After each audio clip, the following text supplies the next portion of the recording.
Oh, hey, you're not gonna believe this, but Ivan the Bulgarian sent me a letter. I gotta get into. I'm gonna read it, actually. I'm gonna read the letter. Is it shocking? Is it revealing? Does it have a lot of information? Is it packed word for word so that no one can misconstrue what he said? And I'm gonna give you examples along the way. So it starts out, hey, my name. This is a serious matter. Okay, let's get to it. It's very serious, right? Because it directly affects you.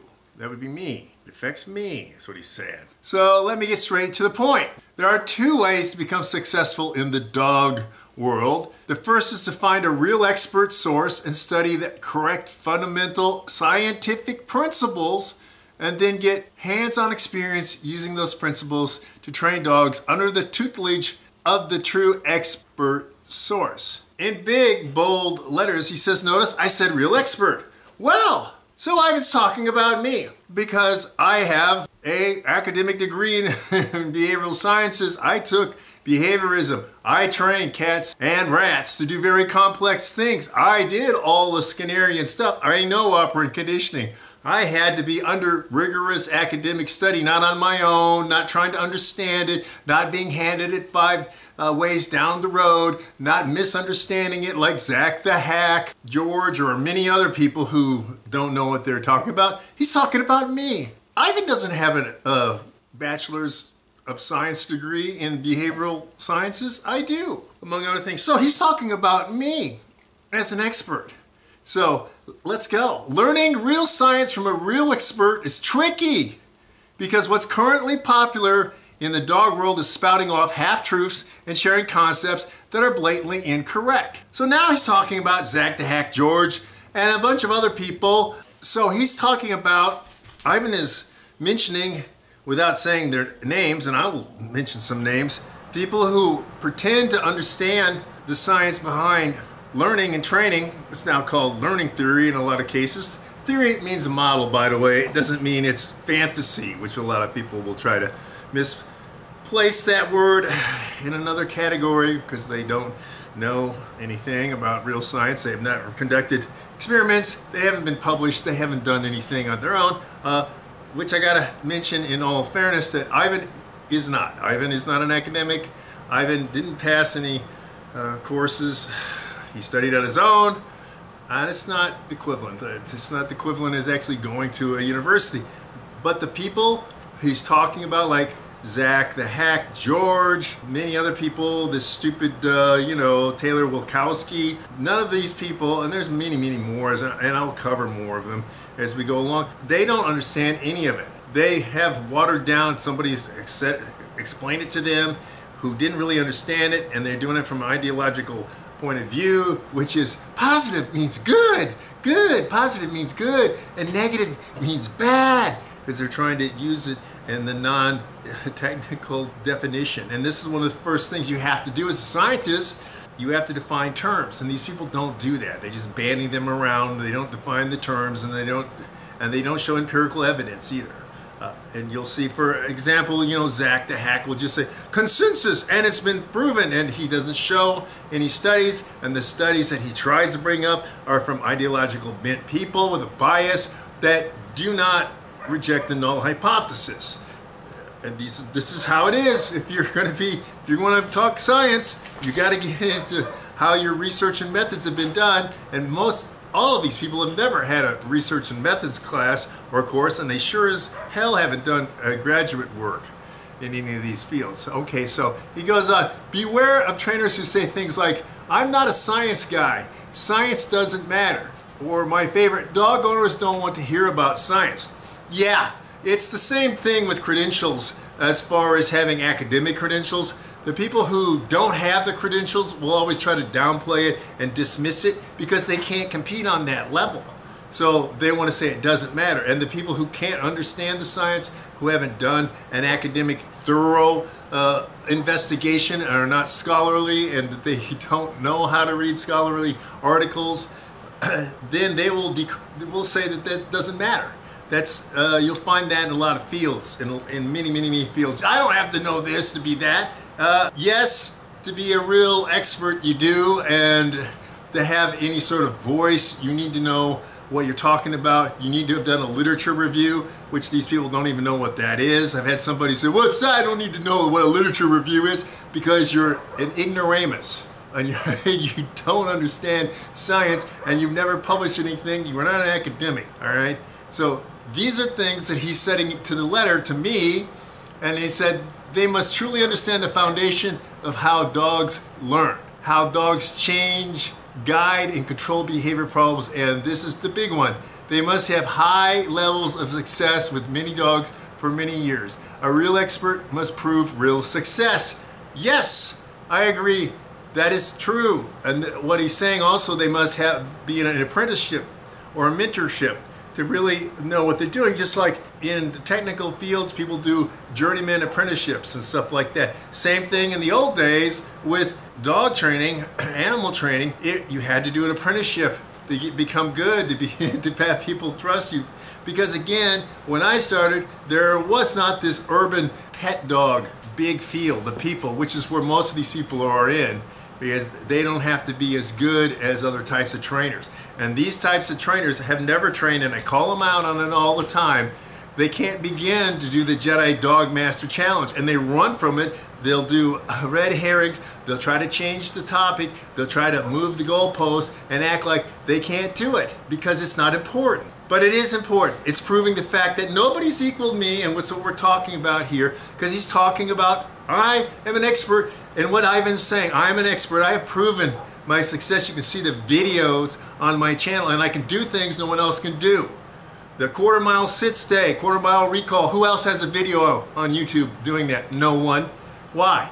Why can't they do it? Why can't they do it? How come I don't see any of the trick trainers doing something with a 100-pound plus American Bulldog switch limp? Because most people cannot even teach a switch limp. It's very difficult even with the border collies, which is what they're going to be using. These people are stuck in their niche. They can't do that, and they can't pass the 3-dog challenge. All of these things I have done. They're demonstrated empirical evidence on my channel, among other things. And working with different types of dogs. Like Ivan was saying, they had to work with many different types of dogs. That's right, and I've worked in many different fields. And I've been training dogs from the Arctic to the jungle on 3 continents since 1974. Longer than Ivan, and probably in more different areas. Sled dogs, did Ivan train sled dogs? I don't think so, you know. So, now, did he train military dogs, Century and Scout dogs? Did he train those types of dogs? Now, you know, bite sports and personal protection are not the same thing as that, by the way. I've done all of these things. And I don't think Ivan's ever worked in commercials or TV film work. Maybe, I don't know. I haven't seen him ever show anything of that. And he really doesn't show his work because he wants to sell that to you, which is, you know, this letter really is a sales letter. Don't think I don't know that, people. And I was an ad writer. This is a long form sales letter. And that's being honest. So, but what he's saying here, what he's saying is what's necessary to be an expert. I have all those. And I have the videos that no one else can match. And why is someone so all of everyone? Why is Kiko Pup? Why is Peter Kane? I'm throwing out some names of people who are really horrible at dog training. Because just to give you the gamut of the people, why is this stupid Dale McCluskey, who doesn't even know anything about any sort of topic, he just babbles. He won't show an empirical proof. Zak the Hack George won't dare take the challenge. Beckman won't dare take the challenge. You know? Why? Why is that? Because they cannot match me. This, you know, we'll get to this in a moment, but I'm going to say this right here. I come from a professional fighter background. That's right. That's what I did for a very long period of time, and I was a subject matter expert to contractors and military doing zero distance warfare. The heavy shit that goes on close. Very close, when you can't get to other weapons. I'm the guy they come to learn what to do in those situations. But let's go back. Okay, a real expert does not write a story on Facebook or Instagram with no proof to back up their claims. Exactly what I just said. Video, take a look at my videos. Okay, a real expert does not tell you about their successes while they are sitting in the driver's seat of their dog van. I don't even have a dog van. But if you want to fund me and help me out like everybody else is always crying for money and Patreon and super chats and everything else, hey, I'll take a dog van. It'd be great, you know, because I don't just train dogs, I save dogs. And that's one of the big differences between me and many of these people. There are a few people out there, you know, shout out to the woman in Phoenix, Arizona, who is a trainer and does save dogs, but there are very few. And that is another thing that should be delved into in another video. But anyway, getting back to what Ivan said, a real expert can show you how, they can show you why, and they can do it many times with many dogs. Exactly what the 3-Dog Challenge was about. I had two famous, ultra famous mentors when I was young. Both worked in the movies, both were military trainers. One set up doctrine for the US Army for training dogs as sentry and patrol dogs. And, you know, I can show you. I mean, who else? Ivan has not worked with some of the dogs that I've worked with. He has never worked with a Southeast Asian jungle dog. Look on my channel, you'll see that. All right, you'll see me using dogs that are difficult, that other trainers don't want to use. They want to use the easier dogs. They want to show off their Malinois now, you know. And that's what Ivan has, Malinois. Now I have a super dog, my Dutch Shepherd, KMPV, son of a legend, by the way, son of Brutus, 2017, number 3 in all of Netherlands competition. Okay, so I do have that type of dog, and I know how to train that type of dog, and you see him do incredible stuff. But you'll see me doing things with hunting dogs that other people won't do with hunting dogs. You see me doing things with an American Bulldog that nobody else does. No one, even Omar von Mueller, has not done what I've done. And his Bulldog was not as big as mine, by the way. And mine is autistic. Most people would reject this dog. The dog would have died without me, like many of my dogs. And I got to throw this out there. So again, I have done everything Ivan has said. I have the academic background. I had mentors that were famous, more famous than anybody at this point in time. Actually, really, you know, long before. There was no YouTube or any of this crap. They had to do it in person, you know, in person. I've got that. I've trained many different types of dogs. I've trained dogs all over. Like I said, on 3 continents. Who else is doing that in the United States? I don't think you're going to find many people. And okay, so we get back to what he's getting to here, Ivan. This says, this brings me to the real point of this message.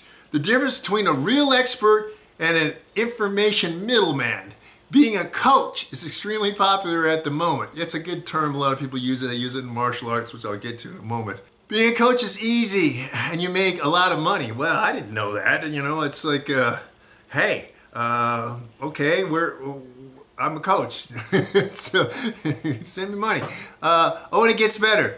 There are coaches for coaches. Yeah, that's true. There are trainers for trainers, and there are people, and especially in different fields, where they're better, they're the best of the best. Same thing like in zero distance warfare. You come to me when you get into deep shit. The people want to handle the little crap that's easy, that happens. There's plenty of those people. But when it gets serious, and you're outnumbered, and it's life or death, and I mean life or death. I don't mean, well, I could get hurt. No, I mean life or death. You come to me. And this is what I've been doing since the 90s in that field. I'm known in 3 different fields. So, something that Ivan is not, I throw that out there, or any of these other dog trainers. Okay, so much of this is based on social media and marketing expertise, which, you know, Ivan's paying for marketing.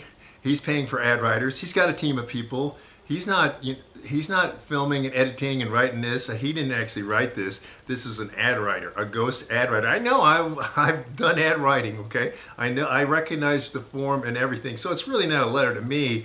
It's just a generic thing because he's got something he's trying to funnel me into, and I'll get to that. But anyway, this is the second way to become successful in the dog world right now. The first was the real way, the right way. The second is the con man's deception. These overnight experts all claim 20, 30 years experience. They all say their technique works. Trust me, all the other good dog trainers do it this way. I'm not the only one, even with the most difficult and dangerous dogs. They write tons of stories on Facebook and talk about this a lot from the heated seats in their car. But they all lack real proof. Stories are great marketing tools. These overnight experts are great storytellers. Don't get me wrong, I love stories, but only when there's proof and they are true. Which brings me to another super important point. These experts are nothing more than what I call information middlemen. They swipe information and pass it along as their own. That is true. Like Zak the Hack, it has a poor understanding, and he tries to claim authority by saying he doesn't cite actual things. He says, hey, it's been proven. That's one of the big catchphrases for these positive only people, force free or whatever they call themselves this week. You know, it's been proven. No, you haven't proven it. That's called begging the question, actually begging the question in logic terms, not what people are trying to use. I'll give you a free here because I am a linguist, academically published linguist, by the way. That people are using begging the question when they mean raises the question. All right, begging the question means you have not proved your assertion to begin with. So you can't make a statement from it because you haven't proven it. So that's what Zak the Hack is doing. It's been proven. No, you haven't proven it by saying that. The claim doesn't make it justified or valid. So you're learning a lot here. So yes, I am a scholar. Yes, I'm academically published. Yes, I have many, many degrees. Yes, I have trained dogs for half a century. And I had famous mentors. And I'm highly regarded by people. You know, I was hiding, doing only tactical dogs, but I'm, breaking the silence, as Robert Weatherwax and I say, the last of the legendary Lassie trainers, who, by the way, considers me damn impressive. So that's high praise from someone who's a great trainer himself, So that's what matters to me. And okay, so let's get back to the letter here. When these information middlemen reach their final form, they just begin making it up themselves because their clients and audience will never be able to decipher the good from the bad, and let alone ever question their benevolent guru.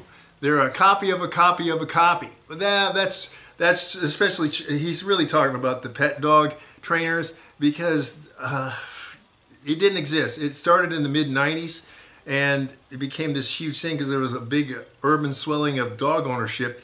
These people didn't want to really train their dogs, so they started paying exorbitant amounts of money that no one was ever making training dogs like that. Because before, it was military dogs.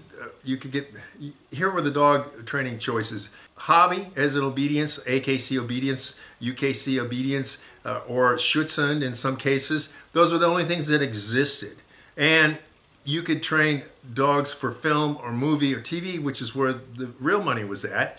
And those trainers, of course, the stupid pet dog trainers were too stupid to look to them to learn, because they were dealing with the most different types of dogs, had to get results, and they have a different method than some of the obedience trainers were working with. And you had police and military trainers who were getting paid. That's it.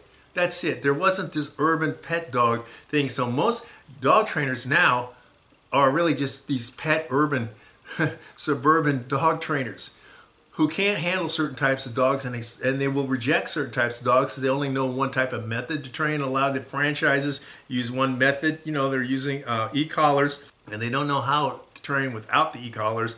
And some people are just using positive only, and so the dogs will never become stable. You're getting halfway results really on both of those. And you can argue with me if you want to. Let's see your videos. Let's see your quarter mile sit stay and your quarter mile recall, okay? Let's see you, okay? Obedience people. And you positive only, let's see you do a switch limp with a dog that weighs over 100 pounds. You don't know the method. And I'm not telling you either. Just like Ivan is holding out, you're gonna pay him huge amounts of money, 10,000 bucks, to get into, his play-based system where he's trying to deny that that's actually positive reinforcement. It is. He wants to talk about the neurotransmitters as if that changes the fact that it does fit into the Skinnerian behaviorism.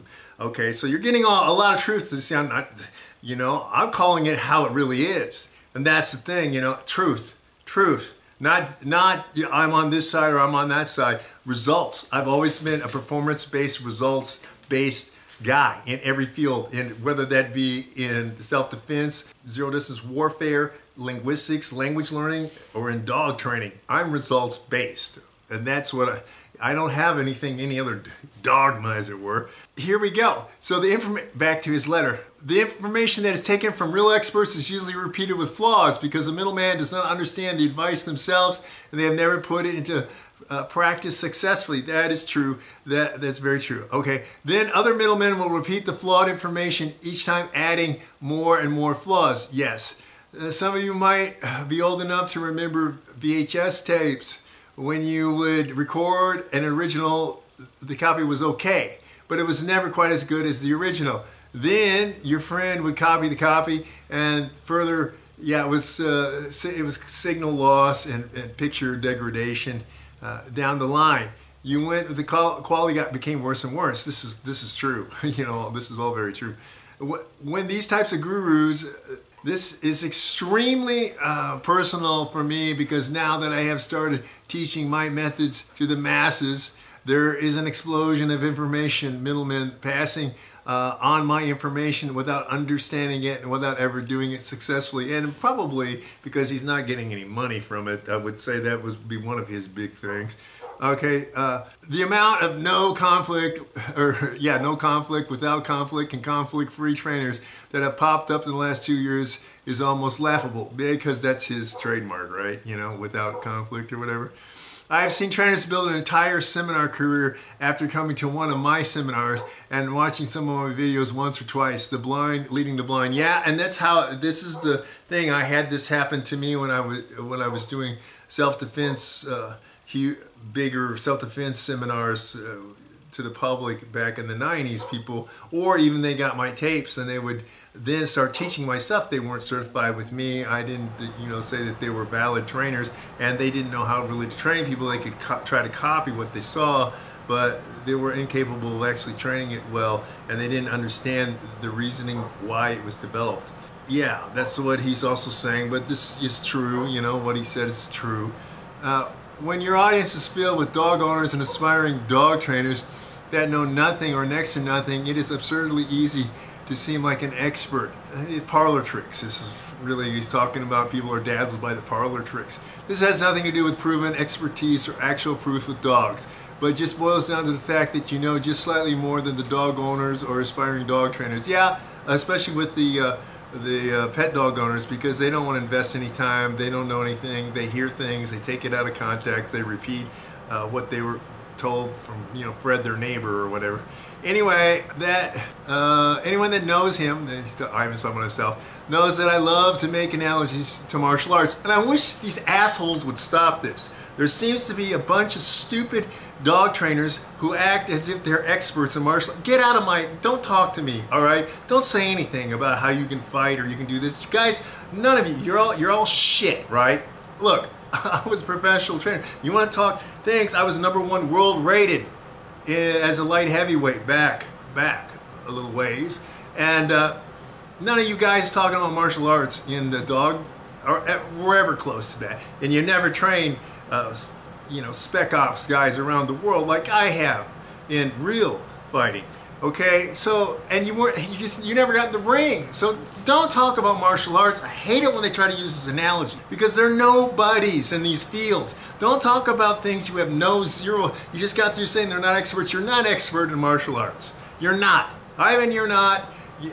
Michael Ellis, a bunch of other people, I've heard them talk about, martial art. Oh, Beckman. Look, Beckman, you're not getting out of the bathroom. You're not fighting your way out of the bathroom.